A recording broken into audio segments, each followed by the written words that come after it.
எங்களுடைய காரூணிய ஸல்லல்லாஹு அலைஹி வஸல்லம் அவர்கள் மீதும் இன்னும் அவர்களுடைய குடும்பத்தார்கள் தோழர்கள் இன்னும் எவர்களெல்லாம் நபியுடைய சுன்னாக்களையும் வழிமுறைகளையும் அடியொட்டி பின்பற்றி வாழ்ந்து கொண்டிருக்கின்றார்களோ கியாமத்து பரியந்த வரைக்கும் யாரெல்லாம் வாழ்வார்களோ அத்தனை உத்தமர்கள் மீதும் அல்லாஹ்வுடைய ஸலாத்தின் கருணையும் சலாமின் ஈடேற்றம் உண்டாவதாக. புனித ஜும்மாவுடைய கடமையா நிறைவேற்றுவோம் வேண்டி அல்லாஹ்வுடைய இல்லமாம் மஸ்ஜிதில் இஅ்திகாஃபுடைய நியத்தில் விட்டிருக்கக்கூடிய அல்லாஹ்வுடைய நல்லடியார்களே, அல்லாஹும் அவருடைய தூதரும் எந்தெந்த விடயங்களெல்லாம் எடுத்து நடக்குமாறு எங்களுக்கு கட்டளை பணித்திருக்கின்றார்களோ அந்த விடயங்களை இயன்ற அளவு எடுத்து நடக்குமாறும், எந்தெந்த விடயங்களெல்லாம் எம்முடைய வாழ்விலிருந்து தவிந்து வாழும்படி எங்களுக்கு விலக்கி இருக்கின்றார்களோ அந்த விடயங்களை முற்றுமுழுதாகவே தவிந்து வாழும்படி முதற்கண் எனக்கும் அப்பால் உங்களுக்கும் இறை கட்டளை பிறப்பிக்கின்றேன்.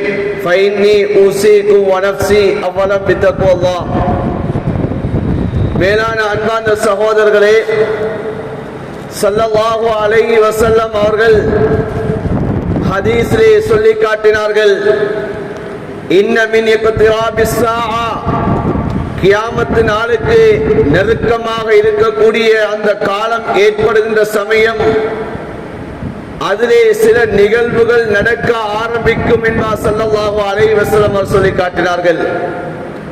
அதில் ஒன்றை ஸல்லல்லாஹு அலைஹி வஸல்லம் சொன்னார்கள், பிறைகள் தோன்ற ஆரம்பிக்கும். அந்த பிறையை மனிதர்கள் பார்க்கக்கூடிய சமயம் ஒரு நாளுடைய பிறை அது மனிதர்கள் சொல்ல ஆரம்பிப்பார்கள், 2 நாளுடைய பிறை என்பார் சொல்ல ஆரம்பிப்பார்கள். பிறை பெரிதாக தோன்ற ஆரம்பிக்கும் என்பார் சொன்னார்கள். அடுத்ததாக ஸல்லல்லாஹு அலைஹி வஸல்லம் சொன்னார்கள், விபச்சாரம் அது பகிரங்கமாக நடக்க ஆரம்பிக்கும். அது விபச்சாரம் அது சர்வ சாதாரணமாக அது எல்லா இடங்களிலும் அது நடக்க ஆரம்பித்து விடும், பகிரங்கப்படுத்தப்பட்டு விடும் என்று சொல்லி காட்டினார்கள்.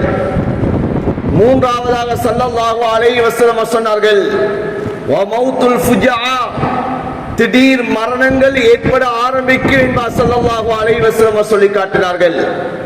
அன்பார்ந்த சகோதரர்களே, பெரியார்களே, இமாம் தபரானி ரஹ்மத்துல்லாஹி அவர்கள் இந்த ஹதீஸை கொண்டு வருகிறார்கள்.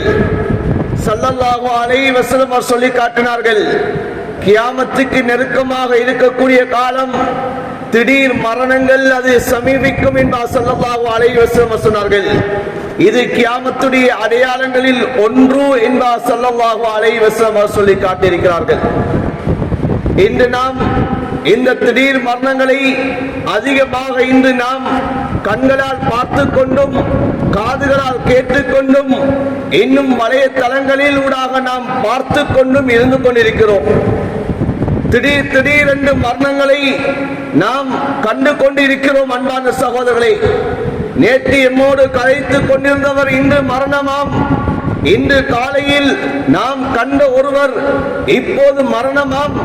இப்போதுதான் எம்முடன் தொழுதவர் அடுத்த வக்துக்கு அவரை நாம் தொழுவிக்கின்ற நிலைமையாக இருந்து கொண்டிருக்கக்கூடிய காலமாக இருந்து கொண்டிருக்கிறது. இதனால்தான் ஸல்லல்லாஹு அலைஹி வஸல்லம் சொன்னார்கள், அக்ஸிரு ஸிக்ர ஹாதிமில் லஸ்ஸாத் யானி அல் மௌத். நபியர் சொன்னார்கள், இன்பங்களை எல்லாம் முறிவிக்கக்கூடிய அந்த மரணத்தை நீங்கள் அதிகமாக நினைவு கூறுங்க என்று ஸல்லல்லாஹு அலைஹி வஸல்லம் சொல்லி காட்டியிருக்கிறார்கள். மரணங்கள் எல்லாம் அதிகமாக நிகழக்கூடிய காலகட்டம், மரணத்துடைய செய்திகள் எல்லாம் இன்று நாம் காதினூடாக கேட்கக்கூடிய காலகட்டம். இந்த கட்டத்திலே எம்முடைய மரணத்தை நாம் ஒவ்வொருத்தரும் சிந்திக்க கடமைப்பட்டவர்களாக இருந்து கொண்டிருக்கிறோம். என்னுடைய மரணம் எப்படி வரப்போகிறது? இன்று நாம் எத்தனையோ மரண செய்திகளை கேள்விப்படுகிறோம். அங்கே அவர் வஃபாத் ஆகிவிட்டார், இந்த இடத்திலே வஃபாத் ஆகிவிட்டார், இப்படியான மௌத்தை அவருக்கு அடைந்து கொண்டிருக்கிறார், இந்த நோயினால் அவர் வஃபாத் ஆகிவிட்டார் என்றெல்லாம், இந்த இடத்திலே வஃபாத் ஆகியிருக்கிறார் என்பதெல்லாம் நாம் கேள்விப்பட்டு கொண்டிருக்கிறோம். என்னுடைய மரணம் எந்த இடத்திலே வரப்போகிறது, எந்த நேரத்திலே வரப்போகிறது, எந்த சந்தர்ப்பத்திலே ஏற்பட போகிறது, என்ன ரூஹை என்ன மலக்குமார்கள் கைப்பற்ற வரப்போகிறார்கள் என்பதை நாம் ஒவ்வொருத்தரும் நாம் சிந்திப்பதற்கு நாம் கடமைப்பட்டவர்களாக இருந்து கொண்டிருக்கிறோம். அன்பார்ந்த சகோதரர்களே, பெரியார்களே, குர்ஆனிலே அல்லாஹ் தஆலா சொல்கிறான், குல்லு மன் அலைஹா ஃபான் வ யப்கா வஜ்ஹு ரப்பிக ஸுல் ஜலாலி வல் இக்ராம். இந்த உலகத்திலே எல்லாமே அழிந்துவிடும் அல்லாஹ்வை தவிர என்பதாக அல்லாஹ் தஆலா சொல்லி காட்டுகிறார். இந்த உலகத்திலே நாம் யாரும் நிரந்தரமாக வாழ வந்தவர்கள் கிடையாது. நாம் இந்த உலகத்திலே நிரந்தரமாக இந்த உலகத்திலே ஜீவிக்கக்கூடியவர்கள் கிடையாது. இந்த உலகத்தை விட்டு நானும் நீங்களும் ஒவ்வொருத்தரும் நாம் பிரிந்தேதான் ஆக வேண்டும். அன்பான சகோதரர்களே, இப்னு மாஜாவிலே வரக்கூடிய ரிவாயத் ஸல்லல்லாஹு அலைஹி வஸல்லம் சொல்லி காட்டினார்கள், உங்களுக்கு உலகத்திலே எவ்வளவு பெரிய சோதனைகள் வரலாம், சோதனைகள் வரக்கூடிய சமயம் நீங்கள் என்னுடைய மௌத்தை நீங்கள் நினைவு கூறுங்கள் என்பதாக சொல்லி காட்டினார்கள். ஏனென்றால் எனக்கு ஏற்பட்ட சோதனையை போல் உலகத்திலே வேறு யாருக்கும் எந்த சோதனையும் ஏற்படவில்லை. உங்களுக்கு ஏற்படக்கூடிய சோதனையின் சமயத்தில் என்னுடைய மரணத்தை நீங்கள் நினைவு கூறுங்கள். உங்களுடைய சோதனை எல்லாம் அது இலகுவாக அமைந்துவிடும். இது சோதனையே இல்லையாக நாம் கருதக்கூடிய நிலைமை ஏற்பட்டுவிடும் என்பார் ஸல்லல்லாஹு அலைஹி வஸல்லம் அவர்கள் சொல்லி காட்டினார்கள். எனவே நாம் ஒவ்வொருத்தரும் இந்த உலகத்தை விட்டு பிரியக்கூடியவர்கள். நாம் உயிரினும் மேலாக நேசிக்கக்கூடிய ஸல்லல்லாஹு அலைஹி வஸல்லம் அவர்கள் இந்த உலகத்தை விட்டு பிரிந்து 1435 வருடங்களுக்கு மேலாகிவிட்டது. இன்னும் ஸல்லல்லாஹு அலைஹி வஸல்லம் அவர்கள் கபருடைய வாழ்விலே வாழ்ந்து கொண்டிருக்கிறார்கள். இன்று நான் உலகத்திலே வாழ்ந்து கொண்டிருக்கிறேன். என்னுடைய மரணம் எப்போது வரப்போகிறது, எப்படி வரப்போகிறது, எந்த நேரத்தில் வரப்போகிறது? நான் உலகத்திலே பிறந்ததற்கு ஒரு நேரம் ஒன்று இருக்கிறது, காலம் ஒன்று இருக்கிறது. அதற்கான வினாடிகள் கூட எம்முடைய அந்த பதிவு புத்தகத்திலே எழுதப்பட்டிருக்கிறது. இத்தனை மணி, இத்தனை நிமிடம், இத்தனை வினாடியில் இந்த குழந்தை இது பிறந்தது என்பதாக எம்முடைய பதிவு புத்தகத்திலே எழுதப்பட்டிருக்கிறது. நாம் எந்த இடத்திலே பிறந்தோம், அது வீட்டிலே பிறந்தோமா, வைத்தியசாலையில் பிறந்தோமா என்பது கூட எழுதப்பட்டிருக்கிறது. ஆனால் நாம் எந்த இடத்திலே மரணிப்போம், நாம் எந்த இடத்திலே மரணிப்போம், எந்த நேரத்திலே மரணிப்போம் என்பது யாருக்குமே தெரியாது. அன்பான சகோதரர்களே, யாருக்குமே தெரியாது. ஸல்லல்லாஹு அலைஹி வஸல்லம் அவர்கள் சொன்ன ஹதீஸ் இப்னு மாஜாவிலே பதிவு செய்யப்பட்டிருக்கிறது. ஸல்லல்லாஹு அலைஹி வஸல்லம் சொன்னார்கள், ஒவ்வொரு மனிதனும் நீங்கள் மரணத்தை தன்னுடைய பிடரியிலே சுமந்தவர்களாக வாழ்ந்து கொண்டிருக்கிறீர்கள் என்று சொல்லி காட்டினார்கள். இன்று பேசக்கூடிய நானும் தான், இன்று கேட்கக்கூடிய நீங்களும் தான், ஒவ்வொருத்தரும் தன்னுடைய மரணத்தை நாம் பிடரியிலே சுமந்தவர்களாக வாழ்ந்து கொண்டிருக்கிறோம். இந்த மரணம் எப்படி வரும், எந்த நேரத்தில் வரும் என்பது யாருக்கும் தெரியாது அன்பான சகோதரர்களே. ஆனால் மரணத்தை நாம் நினைவு கூறிக்கொண்டே இருக்க வேண்டும். மரணத்தை நாம் நினைவு கூறிக்கொண்டே இருக்க வேண்டும். இமாம்கள் சொல்லுகிறார்கள், ஒரு மனிதன் அதிகமாக மரணத்தை நினைப்பதன் மூலமாக அவனுக்கு அல்லாஹ் 3 பாக்கியங்களை கொடுப்பான் என்று சொல்கிறார்கள். 3 பாக்கியத்தை அல்லாஹ் கொடுப்பான். அதில் ஒன்றுதான், அந்த மனிதன் மரணத்தை நினைப்பதன் மூலமாக அவன் பாவங்களை விட்டுவிட்டு தான் செய்த பாவத்துக்கு அவன் தௌபா செய்ய ஆரம்பித்து விடுவான்.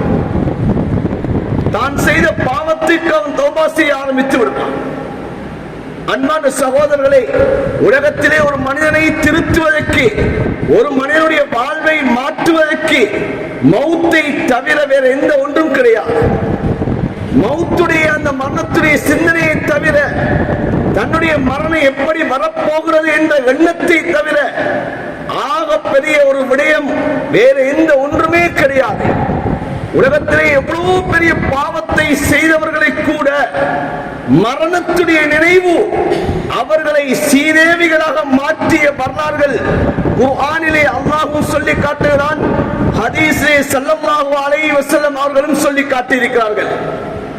மரணத்தை விட ஒரு மனிதனுடைய வாழ்வை மாற்றக்கூடியது வேற எந்த ஒன்றுமே கிடையாது, வேற எந்த ஒன்றுமே கிடையாது. அதனால்தான் இமாம்கள் சொல்கிறார்கள், ஒரு மனிதன் மரணத்தை அதிகமாக அவன் நினைவு கூறுவானா, அவனுக்கு அல்லாஹ் 3 விதமான பாக்கியத்தை கொடுப்பான். அதில் ஒன்றுதான் அவனுக்கு தௌபா செய்யக்கூடிய பாக்கியத்தை அல்லாஹ் கொடுப்பான். பாவங்களை அவன் விட்டு விட்டு விடுவான். சகோதரனே, இரண்டாவது ஒரு பாக்கியம் ஒன்று கிடைக்கும். உலகத்துடைய ஆசை அவனிடமிருந்து குறைந்து விடும். அன்பான சகோதரனே, யாருக்கு உலகத்துடைய ஆசை கூடும் என்று சொன்னால், நான் உலகத்திலே நான் வாழ வந்தவன், இந்த உலகத்தை ஆள வந்தவன் என்று எவனுடைய உள்ளத்திலே இருக்குமோ அவனுக்கு உலகத்துடைய ஆசை இருந்து கொண்டே இருக்கும். உலகத்தை இன்னும் பெருக்க வேண்டும், உலகத்துடைய ஆகாயத்தை இன்னும் தேட வேண்டும். அல்லாஹ்வை மறந்து, அவன் மறுமையை மறந்து, தன்னுடைய மரணத்தை மறந்து அவன் ஓடிக்கொண்டிருப்பான். குர்ஆன் சொல்கிறதே, அல்ஹாக்குமுத் தகாசுர் ஹத்தா ஸுர்துமுல் மகாபிர். எது வரைக்கும் ஓடுவான் தெரியுமா? கபர் வரைக்கும் அவன் ஓடிக்கொண்டே இருப்பான். தன்னுடைய மரணம் வரைக்கும் ஓடிக்கொண்டே இருப்பான். கடைசியாக மரணம் என்ற ஒன்று அவனை பிடிக்கக்கூடிய சமயம்தான் அவன் அந்த ஓட்டத்தை அவன் நிப்பாட்டுவான் என்பது குர்ஆன் எங்களுக்கு தெளிவுபடுத்திக் கொண்டிருக்கிறது. எனவே எவன் மரணத்தை அவன் நினைவு கூறுவானோ, எந்த மனிதன் அதிகமாக மரணத்தை நினைப்பானோ, அந்த மனிதனுடைய உலகத்துடைய அந்த ஆசை அந்த மனிதனுக்கு குறைந்துவிடும் என்பதாக இமாம்கள் சொல்கிறார்கள். மூன்றாவதாக சொல்கிறார்கள், எந்த மனிதன் மரணத்தை நினைப்பானோ, மரணத்தை அதிகமாக அவன் எண்ணுவானோ, அவனிடத்திலே இபாதத்துடைய ஆசை அதிகமாக என்பா சொல்கிறார். இன்னும் தொழுகை கிடையாது, ஜும்ஆ கிடையாது, ஜும்ஆவுக்கு நேர காலத்தோடு வருவது கிடையாது, ஜும்ஆவுடைய நேரம் கடைகளை பூட்டுவது கிடையாது, இன்று வியாபாரத்தை விடுவது கிடையாது, இன்று இந்த ஜும்ஆவுடைய ஹுர்மத்தை இன்று பேணுவது கிடையாது. இன்று வாலிபர்கள் எல்லாம் இன்று ஜும்ஆவுக்கு கடைசியாக வருவது, இன்னும் சில வயோதிபர்கள், இன்னும் புத்தி உள்ளவர்கள் இன்னும் ஜும்ஆவுடைய கடமையை நிறைவேற்றுவதற்காக வேண்டி கடைசியாக ஃபுட்பால்லே பஸ்லே ஏறுவது மாதிரி கடைசியாக வந்து இமாம் சலாம் கொடுக்கக்கூடிய சமயம் ஆரம்பமாகவே பஸ் ஹோல்டிலே பஸ்ஸை நிப்பாட்டக்கூடிய சமயம் தொங்கிக் கொண்டு வருபவர்கள் இறங்குவது முன்னாக இருப்பதை போல இங்கே பள்ளியை விட்டு விரண்டோடுவக்கூடிய ஷைத்தானை போலே அவர்கள் சலாம் கொடுத்தவுடன் சென்று விடுகிறார்களே. ஏன் காரணம்? அன்பான சகோதரே, ஏன் இபாதத்திலே இன்பம் ஏற்படுவது கிடையாது?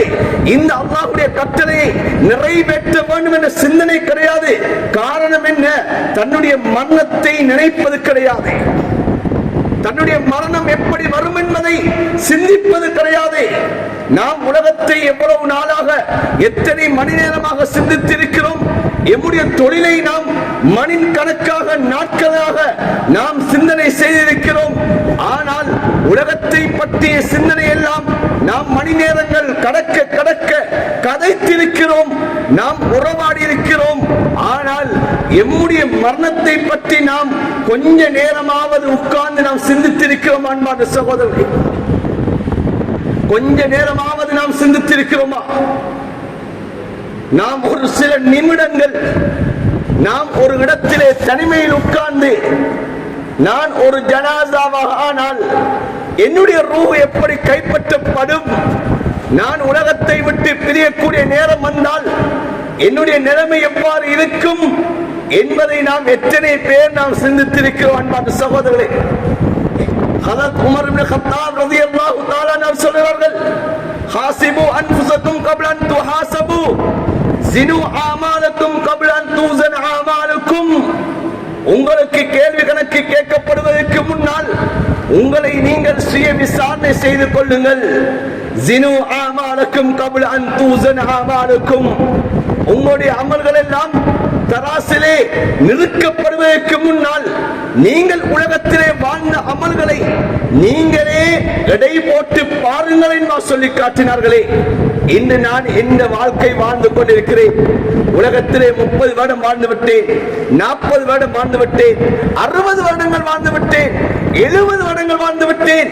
இன்னும் எங்களில் எத்தனையோ பேர் இன்னும் 80 வருடம் 90 வருடங்கள் வாழ்ந்தவர்களாக இருக்கிறார்கள். இப்படி உலகத்திலே எவ்வளவு காலம் உலகத்திலே வாழ்ந்திருக்கிறேன். என்னுடைய அமல்களுடைய தரம் என்ன? நான் எவ்வளவு அமல் செய்திருக்கிறேன்? எனக்கும் ரப்புக்கு இடையிலே எவ்வளவு நெருக்கத்தை ஏற்படுத்தி இருக்கிறேன்? நான் எவ்வளவு நலவுகளை செய்திருக்கிறேன்? என்னால் நடந்த பாவங்கள் என்ன? ஒரு சில நிமிடங்கள் உட்கார்ந்து நாம் எங்களை எத்தனை பேர் சிந்தித்திருக்கிறோம்? மணிக்கணக்கிலே நாம் உலகத்தை சிந்தித்திருக்கிறோம். மணிக்கணக்கிலே நாம் தேவையில்லாத விடயங்களை பேசிக் கொண்டிருக்கிறோம். தேவையில்லாத விடயங்களை பேசக்கூடிய காலம், புறம் பேசக்கூடிய காலம் எம்மிடத்திலே வந்திருக்கிறது. இன்று அந்த புறம் பேசக்கூடிய அந்த காலத்தை நாம் அடைந்திருக்கிறோம். இன்று ஒருத்தரை ஒருத்தர் தூற்றக்கூடிய ஒரு காலத்தை நாம் அடைந்திருக்கிறோம். அந்த காலம்தான் இப்போது இருக்கக்கூடிய காலம்.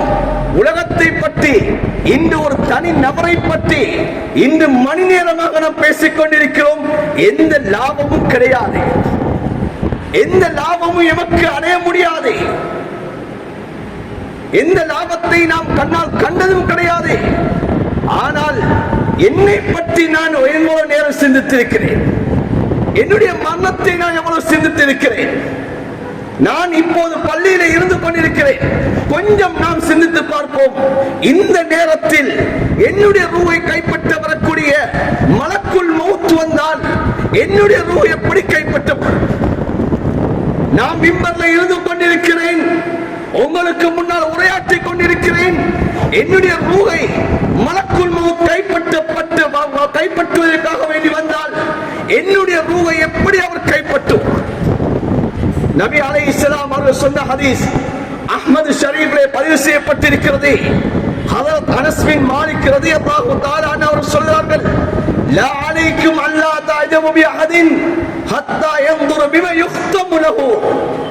ஸல்லல்லாஹு அலைஹி வஸல்லம் சொன்னார்கள், நீங்கள் யாரை பார்த்து நீங்க ஆச்சரியப்பட்டுடாதீங்க, யாரை பார்த்து நீங்க ஆச்சரியம் அடைந்து விடாதீர்கள். எது வரைக்கும் தெரியுமா? ஹத்தா யன்துர பிமா யுக்தமு லஹு, அவருடைய இறுதி முடிவு எப்படி ஆகின்றது என்பதை காணும் வரைக்கும் ஸல்லல்லாஹு அலைஹி வஸல்லம் சொன்னார்கள். நீண்ட ஹதீஸ், அஹ்மதிலே பதிவு செய்யப்பட்ட ஹதீஸ். ஒரு மனிதன் உலகத்திலே நீண்ட காலம் அமல் செய்வான், அமல் செய்து கொண்டே போவான். எது வரைக்கும் தெரியுமா? அவன் இன்று மௌத்தானால் அவன் சொர்க்கத்தை அடைந்து விடுவான் என்ற அளவுக்கு அவன் அமல் செய்து கொண்டே இருப்பான். ஆனால் அவன் பாவத்தை செய்ய ஆரம்பிப்பான், அவனுடைய கலா கதிர் மாறிவிடும், அவன் மௌத்தானால் நரகத்தை அடைந்து விடுவான் என்று சொல்லியிருக்கிறான். ஒரு மனிதன் நரகத்துடைய அமலாக அவன் வாழ்க்கை பூராக செய்து கொண்டிருப்பான். மனிதர்கள் பார்க்கக்கூடிய சமயம் இவன் ஒரு பாவி, இவன் ஒரு நரகவாதி என்றெல்லாம் சொல்லக்கூடிய அளவுக்கு அவன் பகிரங்கமாக பாவம் செய்து கொண்டிருப்பான். அவன் அந்த பாவத்தோடு அவன் வஃபாத்தானால் அவன் நரகவாதி என்ற அளவுக்கு அவனுடைய அமல்கள் இருந்து கொண்டிருக்கும். ஆனால் கலா கதிர் மாறிவிடும், அவன் நனவுகள் செய்ய ஆரம்பிப்பான், அவன் சொர்க்கத்தை அடைந்து விடுவான் என்பார் ஸல்லல்லாஹு அலைஹி வஸல்லம். மேலான அன்பார்ந்த சகோதரர்களே, ஸல்லல்லாஹு அலைஹி வஸல்லம் அவர்கள் ஒரு மனிதனுடைய வரலாறை சொல்லி காட்டினார்கள். தன்னுடைய காலத்துக்கு முன்னால் வாழ்ந்த ஒரு மனிதன் வாழ்க்கை பூராக பாவத்தை செய்து கொண்டிருந்தான், வாழ்க்கை முழுக்க பாவத்தை செய்து கொண்டிருந்தான். சஹீஹான ஹதீஸ்ல வந்திருக்கிற அன்பான சகோதரர்களே, வாழ்க்கை முழுக்க பாவத்தை செய்து கொண்டிருந்தான். கண் சிமிட்டுகின்ற அளவு கூட நன்மைகள் செய்யவில்லை, பாவத்தை செய்து கொண்டிருந்தான். ஆனால் மரண தருவாயிலே அவன் பயந்து விட்டான், சக்கராத்திலே அவன் பயந்து விட்டான். அதைத்தான் நான் சொன்னேன், ஒரு மனிதனுடைய வாழ்வை மாற்றக்கூடியது மரணத்தை தவிர வேறு எந்த ஒன்றும் கிடையாது. இப்போது சக்கராத்திலே அவன் பயந்து விட்டான்.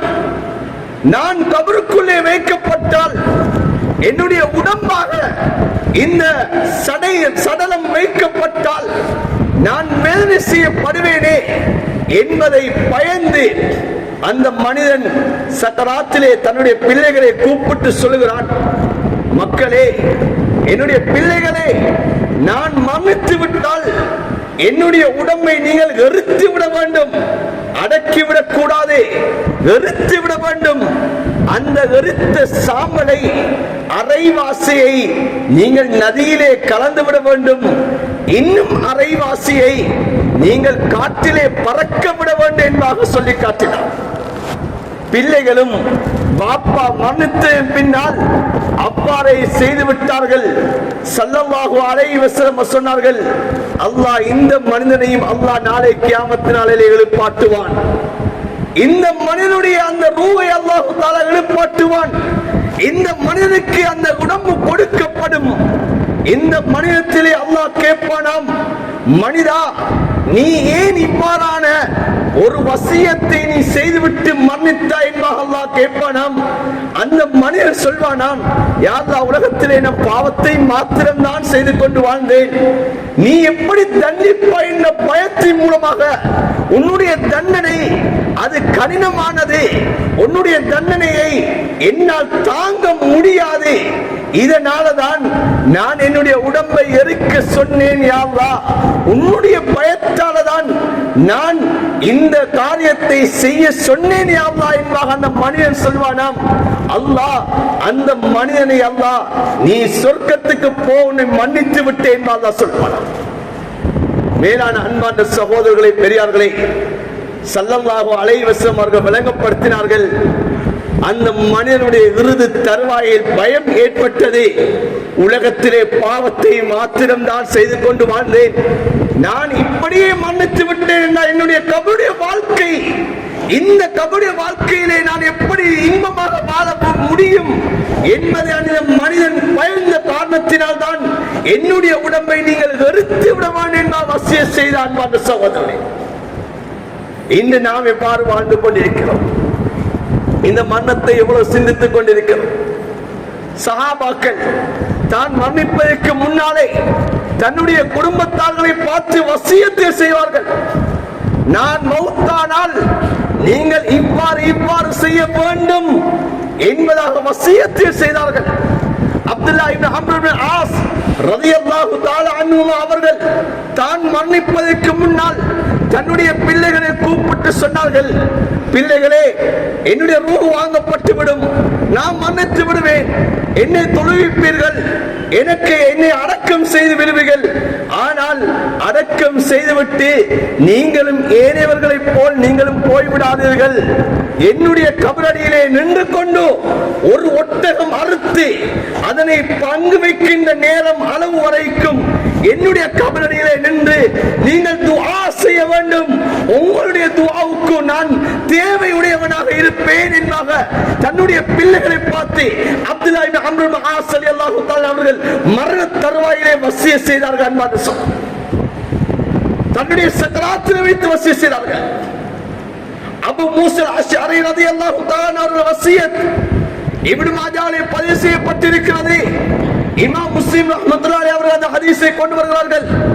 அபூ மூஸா அஷ்அரி ரலியல்லாஹு தஆலா அவர்கள் தன்னுடைய மனைவி சக்கராத்திலே இருக்கின்ற சமயம், தான் சக்கராத்திலே இருக்கின்ற சமயம் மனைவி வருகிறார்கள். மனைவி வந்து இவர்கள் மயக்கமுற்றவர்களாக இருக்கிறார்கள். ஓ என்பதாக ஒப்பாரி வைத்து அழ ஆரம்பிக்கிறார்கள். அபூ மூஸா அஷ்அரியுடைய மனைவி ஓ என்று அழ ஆரம்பிக்கிறார்கள். திடீரென்று அவர்களுக்கு மயக்கம் தெளிந்து கண்ணை விழித்தார்கள். மனைவி அழுது கொண்டிருக்கிறார்கள். இப்போது மனைவியை பார்த்து சொன்னார்கள், நீ என்னுடைய ஜனாசாவாக நான் ஆகிவிட்டேன் சொன்னால் நீ எனக்கு ஒப்பாரி வைத்து அழக்கூடாது. ஸல்லல்லாஹு அலைஹி வஸல்லம் அவர்கள் ஒப்பாரி வைத்து அழுவதை தடுத்திருக்கிறார்கள். நீ இவ்வாறான ஓலமிட்டு அழுவதை நான் உனக்கு எச்சரிக்கை செய்கிறேன். எனக்கு நீ அவ்வாறு செய்து விடாதே. ஓலமிட்டு அழக்கூடியவர்கள், இந்த வசை பாடி அழக்கூடியவர்களுடைய அழுகை மூலமாக அந்த மன்னித்தவருக்கு வேதனை செய்யப்படும் என்ற ஹதீஸை சக்கராத்திலே வைத்து தன்னுடைய மனைவியை பார்த்து அபூ மூஸா அஷ்அரி ரலியல்லாஹு தஆலா சொல்லி காட்டினார்கள். அன்பான சகோதரரே, இன்று நாம் உலகத்தை கொடுத்து கொண்டிருக்கிறோம். நாம் உலகத்தை நாம் அவர்களுக்காக வேண்டி தேடி தேடி கொடுக்கிறோம். ஆனால் எங்கள் எத்தனை பேர் அந்த வசியத்தை நாம் செய்திருக்கிறோம்? நான் ஜனாசாவாக ஆகினால், நான் மௌத்தாகினால் என்னிடம் நீ எப்படி நடக்க வேண்டும் என்பதை நாம் எத்தனை வசிய செய்திருக்கிறோம்? அபூ சலமா ரலியல்லாஹு தஆலா அன்ஹு அவர்கள் தன்னுடைய மனைவி உம்மு சலமாவோடு உரையாடி கொண்டிருக்கிறார்கள். உரையாடி கொண்டிருக்கின்ற சமயத்திலே சொல்லுகிறார்கள், நான் உனக்கு நபி அவர்கள் சொன்ன ஒரு ஹதீஸை நான் உனக்கு சொல்லுகிறேன். இமாம் முஸ்லிம் ரஹ்மத்துல்லாஹி அவர்கள் அந்த ஹதீஸை கொண்டு வருகிறார்கள். சொல்லி காட்டினார்கள். நான் உனக்கு ஒரு ஹதீஸை சொல்கிறேன், நபி அவர்களிடமிருந்து கேட்ட ஒரு ஹதீஸை நான் உனக்கு சொல்லுகிறேன் என்பதாக இப்போது சொல்லுகிறார்கள். நபி அவர்கள் சொன்னார்கள், ஒரு மனிதனுக்கு ஒரு முசீபத் ஏற்பட்டு விட்டது, மரணம் ஏற்பட்டு விட்டது, தன்னுடைய குடும்பத்திலே ஒரு மரணம் நிகழ்ந்து விட்டது, ஒரு சோதனை நிகழ்ந்து விட்டதா, அந்த மனிதன் இன்னா லில்லாஹி வ இன்னா இலைஹி ராஜிஊன் அல்லாஹும்ம அஜிர்னி ஃபீ முஸீபத்தி வ க்லுஃப்னி கைரம் மின்ஹா என்ற துஆவை யார் ஓதுகிறார்களோ அந்த சோதனைக்கு பகரமாக அல்லாஹ் அவர்களுக்கு நல்ல நிலைமைகளை ஏற்படுத்தி கொடுப்பான் என்ற ஹதீஸை இப்போது சொல்லிவிட்டார்கள். அபூ சலமா ரலியல்லாஹு தஆலா வஃபாத் ஆகிவிட்டார்கள்.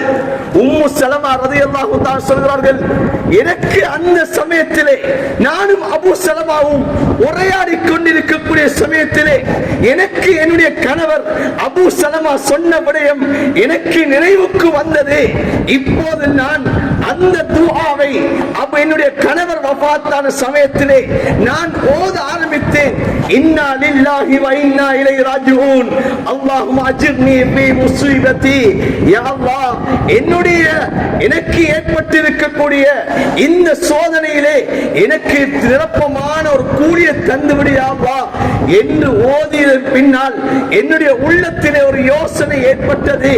அபூ சலமாவை விட ஒரு சிறந்த கணவனை பகரமாக யாரும் வர முடியுமா? ஏன் அடுத்த துஆ அதுவாக இருந்து கொண்டிருக்கிறது.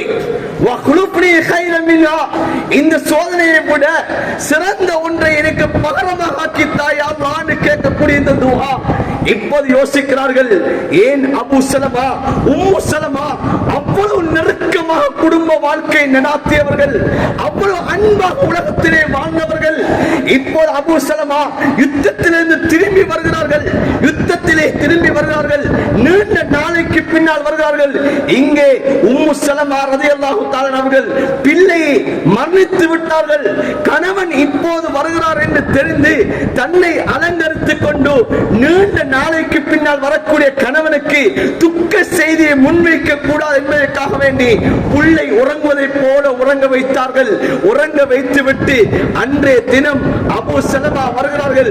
வரக்கூடிய சமயத்திலே புள்ளை எங்கே என்று கேட்கிறார்கள். இதோ உறங்கிக் கொண்டிருக்கிறார்கள் என்பா சொன்னார்கள். சொல்லிவிட்டு அன்றைய நாள் அந்த இல்லற வாழ்வை மேற்கொண்டார்கள். அந்த அளவு அந்நிய ஒன்னியமாக நகையும் சதையுமாக மவத்தத்து வ ரஹ்மா, அன்பு இரக்கத்தோடு கணவன் மனைவி என்ற அந்த உறவோடு வாழ்ந்தவர்கள் தான் அபூ சலமா உம்மு சலமா ரலியல்லாஹு தஆலா அன்ஹு அவர்கள். இப்போது தங்கள் கணவருக்கு பகரமாக வேற எந்த ஒரு நலவு எனக்கு ஏற்படும் என்ற யோசனை உள்ளத்திலே வருகிறது. அன்பான சகோதரர்களே, இந்த துஆவை ஓதுவதா இல்லையா என்பதாக சிந்திக்கிறார்கள்.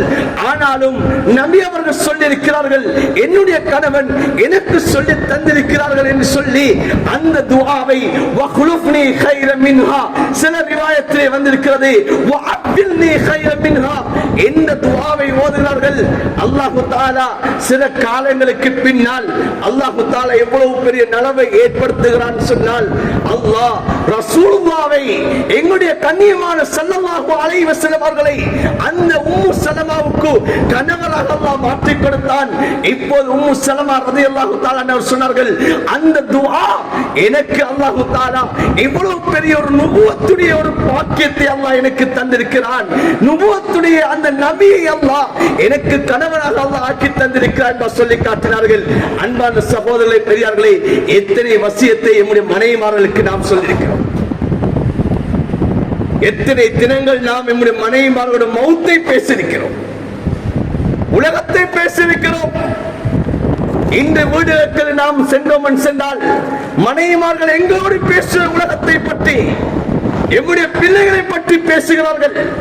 நாம் நம்முடைய மனைவிமார்களுடைய உலகத்தை பற்றி பேசுகிறோம். ஆனால் இந்த மரணத்தை பற்றி எவ்வளவு நாம் பேசியிருக்கிறோம், இந்த மரணத்தை நம்முடைய மனைவிமார்களிடம் எவ்வளவு நினைவுபடுத்தியிருக்கிறோம். அன்பான சகோதரர்களே, உலகத்தை கொடுத்து நாம் பிரயோஜனத்தை அடைய முடியாது. மரணத்துடைய சிந்தனையை நாம் கொடுக்க வேண்டும். அன்பான சகோதரர்களே, ஹஜ்ரத் ஆயிஷா ரலியல்லாஹு தஆலா அவர்களை பார்த்து ஹஜ்ரத் ரசூலுல்லாஹ் ஒரு சமயத்தை சொன்னார்கள். ஹஜ்ரத் ரசூலுல்லாஹ் ஹஜ்ரத் ஆயிஷா எவ்வளவு அன்பாக இரக்கமாக வாழ்ந்தவர்கள் என்பது நமக்கு தெரியும். நபியுடைய வஃபாத்துடைய கடைசி தினங்கள் எல்லா மனைவிமார்களும் அனுமதி கேட்டார்கள். நான் ஹஜ்ரத் ஆயிஷாவுடைய வீட்டிலே நான் இருக்கட்டுமா? ஏன் அந்த அளவு இரக்கமானவர்கள் தான் ஹஜ்ரத் ஆயிஷாவோடு ஹஜ்ரத் ரசூலுல்லாஹ். இந்த ஹஜ்ரத் ஆயிஷாவை பார்த்து நபி அவர்கள் ஒரு சந்தோஷமான நேரத்தை பார்த்து நபி அவர்கள் சொன்னார்கள், ஆயிஷா, எனக்கு முன்னால் நீ மௌத்தாகிவிட்டால், சொன்னார்கள், எனக்கு முன்னால் நீ மௌத்தாகிவிட்டால் உன்னை நான் குளிப்பாட்டுவேன், உனக்கு நான் கஃன் செய்வேன், உனக்கு நான் தொழுகை நடாத்துவேன், உன்னுடைய ஜனாசாவை நான் தான் அடக்குவேன் ஸல்லல்லாஹு அலைஹி வஸல்லம் சொல்லிட்டார். அன்பான சகோதரர்களே, பெரியார்களே, எப்படி வசியத் அன்பான சகோதரர்களே, நபி அவர்கள் ஹஜ்ரத் ஆயிஷாவை பார்த்து சொன்ன வார்த்தை, ஹஜ்ரத் ஆயிஷாவை பார்த்து சொன்னார்கள், லவ் மித்தி கப்லகி, உனக்கு எனக்கு முன்னால் நீ மௌத்தாகி விட்டால் ரஸல்துகி வ கஃபன்துகி வ ஸல்லைது அலைகி, நபி அவர்கள் சொன்னார்கள், உன்னை குளிப்பாட்டுவது நான் தான், உன்னை கஃன் செய்வது நான் தான், உனக்கு தொழுகை நடாத்துவது நான் தான் ஆயிஷாவே என்பார்கள். இன்னைக்கு நாங்க எங்களை எத்தனை பேர் அன்பான சகோதரர்களை இந்த வசியத்தை செய்திருக்கிறோம்? இந்த மௌத்தை எங்களுடைய குடும்பத்தோடு நாங்க எத்தனை பேர் பேசியிருக்கிறோம்? இன்னைக்கு பிள்ளைகளை நாம் வளர்க்கிறோம். இன்னைக்கு பிள்ளைகள் பாவத்தோடு இன்னைக்கு இணைகிறார்கள், இன்னைக்கு பாவத்தை செய்ய ஆரம்பிக்கிறார்கள், இன்னைக்கு பாவத்தின் பால் பிள்ளைகள் போகிறார்கள், தாய் தகப்பனுடைய சொல்லை கேட்கிறார்கள் இல்லை என்பதாக சொல்கிறோமே. இந்த பிள்ளைகளை வளர்க்கக்கூடிய சமயம் அந்த பிள்ளைகளுக்கு மன்னத்துடைய சிந்தனை ஊட்டி வளர்த்திருக்கிறோம். அன்பான சகோதரர்களே, குர்ஆனிலே அல்லாஹ் சூரா பக்ராவிலே எங்களுக்கு அல்லாஹ் தஆலா நபிமார்களுடைய உபன்யாசத்தை அல்லாஹ் சொல்கிறான். நபிமார்கள் தன்னுடைய பிள்ளைகளுக்கு செய்த வசியத்தை அல்லாஹ் சொல்லி காட்டுகிறான். அன்பான சகோதரர்களே, வஸாபி இப்ராஹீம் வ யாக்கூப் யா பனி இன்னல்லாஹ் இஸ்தபா லக்குமுத்தீன் வ லா தமூதுன்ன இல்லா வ அன்தும் முஸ்லிமூன். ஹஜ்ரத் இப்ராஹீம் அலைஹிஸ்ஸலாம் அவர்களும் ஹஜ்ரத் யாக்கூப் அலைஹிஸ்ஸலாம் அவர்களும் தன்னுடைய பிள்ளைகளுக்கு செய்த வசியத்தை அல்லாஹ் சொல்லி காட்டுகிறார். யாக்கூப் அலைஹிஸ்ஸலாம் அவர்கள் இப்ராஹீம் அலைஹிஸ்ஸலாம் அவர்களும் தன்னுடைய பிள்ளைகளுக்கு செய்தார்கள் என்ன தெரியுமா? பிள்ளைகளை கூப்பிட்டு சொன்னார்கள், யா புனைய, என்னுடைய அருமை செல்வங்களே, நான் பெற்றெடுத்த செல்வங்களே, இன்னல்லாஹ் இஸ்தபா லக்குமுத்தீன, அல்லாஹ் இந்த மார்க்கத்துக்கு அல்லாஹ் உங்களை தேர்ந்தெடுத்திருக்கிறான், இந்த மார்க்கத்துக்காக வேண்டி அல்லாஹ் உங்களை புறக்கி எடுத்திருக்கிறான். ஆனால் வலா தமூதுன்ன இல்லா வ அன்தும் முஸ்லிமூன், இந்த உலகத்தை விட்டு நீங்கள் பிரியக்கூடிய சமயம் நீங்கள் முஸ்லிம்களாக அன்றி நீங்கள் மௌத்தாகிட கூடாது என்பதாக வசியத் செய்தார்கள். அன்பான சகோதரர்களே, எங்கட பிள்ளைகளை பார்த்து நாங்க எப்பயாவது சொல்லி இருக்கிறோமா? நீ நல்ல டாக்டர் ஆகணும், நீ இன்ஜினியர் ஆகணும், நீ எல்லாம் இப்படிப்பட்ட படிப்பாகணும் என்று எத்தனை தடவை நாம் சொல்லி இருக்கிறோம். மகனை நீ முஸ்லீமாக மௌத்தாக வேண்டும் என்ற இந்த வார்த்தையை நாம் எங்கள் எத்தனை பேர் சொல்லி இருக்கிறோம். மகனை நீ எனக்காக துஆ செய்ய வேண்டும் என்று எத்தனை பேர் சொல்லி இருக்கிறோம். தன்னுடைய குழந்தைகளை பார்த்து சொன்னார்களா இல்லையா? நான் மௌத்தாகிவிட்டால், நான் கபருக்குள்ளே சென்று விட்டால் எல்லாரையும் போல் நீயும் சென்று விடாதே மகனே, எனக்காக வேண்டிய என்னுடைய கபரிலே நின்று ஒரு ஒட்டகம் அறுத்து பலியிடக்கூடிய நேரம் வரைக்கும் நீ எனக்காக வேண்டிய துஆ செய்ய வேண்டும், இஸ்திக்ஃபார் செய்ய வேண்டும் சொன்னார்களே. இந்த வசியத்தை நாம் எத்தனை பேர் சொல்லி இருக்கிறோம்? நீ இப்படி எல்லாம் ஆக வேண்டும் என்பா சொல்லி இருக்கிறோம். எனக்காக வேண்டி நீ இதை செய்ய வேண்டும் என்பா நாம் எத்தனை பேர் கேட்டிருக்கிறோம்?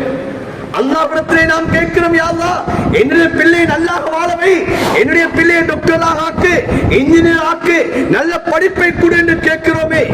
ஆனால் என்னுடைய பிள்ளையை ஒரு சாலிஹான பிள்ளையாக ஆக்கு, ஒரு தொழுவிக்கக்கூடிய பிள்ளையாக ஆக்கு, என்னுடைய ஜனாசாவை என்னுடைய பிள்ளை தொழுவிக்க வேண்டும் யா அல்லாஹ் என்று எத்தனை தகப்பன்மார் கேட்டிருக்கிறோம். எங்களுடைய தகப்பன் இப்ராஹிம் அலைஹிஸ்ஸலாம் அவர்கள் கேட்டார்கள். அன்பான சகோதர துஆ, ரப்பி ஜஅல்னி முகீமஸ் ஸலாஹ் வ மின் ذُرِّيَّتِي ஃபதகப்பல் துஆ. யா அல்லாஹ் என்னையும் தொழுகையை நிலைநாட்டக்கூடியவனாக ஆக்கிறியா அல்லாஹ், என்னுடைய ذُرِّيَத் என்னுடைய பிச்சலங்கள் என்னுடைய குழந்தைகளை யா அல்லாஹ் தொழுகை நிலைநாட்டக்கூடிய ஆக்கினே என்னுடைய துஆவை யா அல்லாஹ் கபூல் செய் என்று கேட்டார்களே, இந்த துஆவை நாம் எத்தனை பேர் கேட்கிறோம் அன்பான சகோதரர்களே? மௌத்துடைய சிந்தனை எடுக்க வேண்டும் அன்பான சகோதரர்களே. உலகத்திலே வாழ்க்கை சிற்பமானது, அற்பமானது. உலகம் சென்று கொண்டே இருக்கிறது. உலகத்துடைய முடிவு நெருங்கிக் கொண்டிருக்கிறது. நான் என்னுடைய வாழ்வை முடிக்கக்கூடிய காலம் அது நெருங்கிவிட்டது. ஒவ்வொரு நிமிடமா எத்தனை நிமிடம் நான் உலகத்திலே வாழப் போகிறேன், எத்தனை செகண்ட் வாழப் போகிறேன் எனக்கும் தெரியாது, உங்களுக்கும் தெரியாது. மிம்பர்ல இருந்து கீழே இறங்குவேனா இல்லையா நிச்சயம் கிடையாது. இருந்து கொண்டிருக்கக்கூடிய நீங்கள் இந்த கடமையை நிறைவேற்றிவிட்டு வீட்டுக்கு செல்வீர்களா இல்லையா தெரியாது அன்பான சகோதரர்களே. சொன்னார்கள் ஸல்லல்லாஹு அலைஹி வஸல்லம், ஒரு சலாம் கொடுத்து விட்டு மறு சலாம் கொடுப்பேனா இல்லையா தெரியாது. ஒரு கவலம் உண்டு விட்டு மறு கவலம் உண்பேனா இல்லையா தெரியாது. இதான் அன்பான சகோதரர் உலகத்திலே வாழ்க்கை. உலகத்திலே வாழ்க்கை இதுதான். அதனால் இன்று ஒவ்வொரு மௌத்தும் எமக்கு படிப்பினையாக இருந்து கொண்டிருக்கிறது. ஒவ்வொரு மௌத்திலும் எமக்கு படிப்பினையாக இருந்து கொண்டிருக்கிறது. நாம் ஒரு நாள் என்னை ஒரு ஜனாசாவாக, நான் மன்னிக்கக்கூடிய ஒரு மனிதனாக என்னை நான் கொஞ்சம் சிந்தனை செய்து ஒரு இடத்தில் உட்கார்ந்து நான் இன்று ஜனாசாவாக ஆனால் என்னுடைய ரூஹ் கைப்பற்றப்படக்கூடிய நாளாக நேரமாக இந்த நேரம் இருந்தால் என்னுடைய ரூஹை எப்படி மலக்குமார்கள் கைப்பற்றுவார்கள், என்னுடைய ரூஹ் எப்படி கைப்பற்றப்படும், என்னுடைய கபடி வாழ்க்கை எப்படி இருக்கும், என்னுடைய கேள்விகளுக்கு எவ்வாறு இருக்கும், நான் மறுமையுடைய வாழ்வுக்கு சென்றால் அந்த மறுமையுடைய வாழ்வு எவ்வாறு இருக்கும் என்ற நிகழ்வுகளை நாம் சிந்திப்போமாக இருந்தால் அல்லாஹ் தஆலா எம்முடைய வாழ்விலே பல மாற்றங்களை ஏற்படுத்துவான். எம்முடைய வாழ்விலே பாவங்களை அல்லாஹ் தஆலா இல்லாமலாக்குவான். ஹராத்திலே அல்லாஹ் தஆலா எங்களுக்கு வெறுப்பை தருவான். ஹலாலான விடயத்திலே அல்லாஹ் இன்பத்தை நசீபாக்குவான். இபாதத்திலே அல்லாஹ் இன்பத்தை நசீபாக்குவான். மௌத்துக்கு முன்னால் அல்லாஹ் எனக்கு தௌபாவை அல்லாஹ் நசீபாக்குவான். அன்பான சகோதரர்களே, அதனால தான் ஸல்லல்லாஹு அலைஹி வஸல்லம் சொல்லி காட்டினார்கள், அத்ரு ذிக்ர ஹாதிமில் லذாத், நீங்கள் இன்பங்களை முறியடிக்கக்கூடிய மரணத்தை நினைவு கூறுங்கள் என்று சொல்லி காட்டினார்கள். அதிகமாக மரணத்தை நினைப்போம். நான் ஒரு நாள் மரணிக்க வேண்டுமே என்ற சிந்தனை எடுப்போம். அல்லாஹ் தஆலா அவனுக்கும் எங்களுக்கும் இடையிலே நெருக்கத்தை ஏற்படுத்தக்கூடிய அமல் செய்யக்கூடிய அந்த பாக்கியத்தை எமக்கு தருவான். எம்முடைய வீடுகளிலே மரணத்தை நினைவு கூறுவோம். வீட்டில் இருக்கக்கூடிய பாவங்கள் தூரமாக அன்பான சகோதரர்களே, பிள்ளைகளிடம் மௌத்தை நினைவு கூறுவோம். மௌத்தை பற்றி பேசுவோம். பிள்ளைகள் செய்யக்கூடிய அந்த பாவங்கள் அந்த பிள்ளைகளிடமிருந்து இல்லாமல் போய்விடும். அன்பான சகோதரர்களே, என்னென்ன பாவங்கள் அது எம்முடைய குடும்பத்திலே இருந்து கொண்டிருக்கிறதோ, என்னென்ன பாவத்தை நாம் வெறுத்தவர்களாக இருந்து கொண்டிருக்கிறோமோ, எம்முடைய பெண்கள் எம்முடைய மனைவிமார்கள் இந்த பாவத்தை விடுறார்கள் அல்ல, இவர்கள் மணிக்கணக்கிலே இவர்கள் தொலைக்காட்சியிலே விழுந்து கொண்டிருக்கிறார்கள், தொழுகிறார்கள் இல்லை என்ற கவலை இருக்கக்கூடிய கணவன்மார்களா? அன்பான சகோதரர்களே, வீட்டிலே மரணத்தை பேசுங்கள். இந்த மரணத்தை நினைவு கூறுங்கள். மனைவியே, உனக்கும் ஒரு மரணம் ஒன்று இருக்கிறது. நீ இப்படி வாழ்ந்து விட்டால் நீ எப்படி மௌத்தாகுவாய் என்று சத்து சில நிமிடங்கள் பேசுங்கள். வீடுகளிலே அல்லாஹ் இந்த மாற்றத்தை ஏற்படுத்துவான். எம்முடைய மரணத்தையும் அல்லாஹ் அழகான ஒரு மரணமாக, இந்த மரணத்தின் மூலமாக 4 பேருக்கு அல்லாஹ் ஹிதாயத்துடைய மரணமாக, படிப்பினை பெறக்கூடிய ஒரு மரணமாக என்னுடைய மரணத்தை அல்லாஹ் ஆக்குவான். ஆக அல்லாஹ் ரப்பல் இஸ்ஸத் அல்லாஹ் எம் அனைவருக்கும் நல்ல மரணத்தை அல்லாஹ் தஆலா ஏற்படுத்துவானாக. யா அல்லாஹ், மரணத்துடைய சிந்தனையோடு இந்த உலகத்திலே வாழ்வதற்கு நீ தௌஃபீக் செய்வாயாக. இந்த மரணத்துடைய சிந்தனையை அதிகமாக எங்களுடைய உள்ளத்திலே யா அல்லாஹ் ஏற்படுத்துவாயாக. உலகத்துடைய சிந்தனையை அல்லாஹ் குறைத்து விடுவாயாக. மரணத்துக்கு தயாரிப்பு செய்யக்கூடிய எங்களை ஆக்குவாயாக. மரணத்துக்கு முன்னால் தௌபாவை பெற்றுக் கொண்டவர்களாக, உன்னுடைய நெருக்கத்தை அடைந்தவர்களாக எங்களை ஒவ்வொருத்தரையும் ஆக்கி அருள்வாயாக. எம்முடைய மனைவி மக்களுடைய பாவங்களை மன்னிப்பாயாக. அவர்களுக்கு மரணத்துடைய சிந்தனையை கொடுப்பாயாக. எம்முடைய வீடுகளுடைய சூழல்களை தீனியத்தான சூழல்களாக ஆக்குவாயாக. எம்மை பெற்றெடுத்த தாய் தகப்பனுடைய பாவங்களை மன்னிப்பாயாக. அவர்கள் மன்னரையிலே வாழ்ந்தார்கள் என்று சொன்னால் அந்த மன்னரைகளை அல்லாஹ் சொர்க்கத்திலே பூஞ்சோலை ஆக்குவாயாக. எமக்கு கற்றுத்தந்த ஆசானுடைய பாவங்களை மன்னிப்பாயாக. அவர்களுக்கு நீ ரஹ்மத் செய்வாயாக. யா அல்லாஹ், அனைத்து முஸ்லிம்களையும் நிம்மதியாக சந்தோஷமாக வாழ வைப்பாயாக. ஆமீன் ஆமீன் யா ரப்பல் ஆலமீன் வல்ஹம்துலில்லாஹி ரப்பில் ஆலமீன்.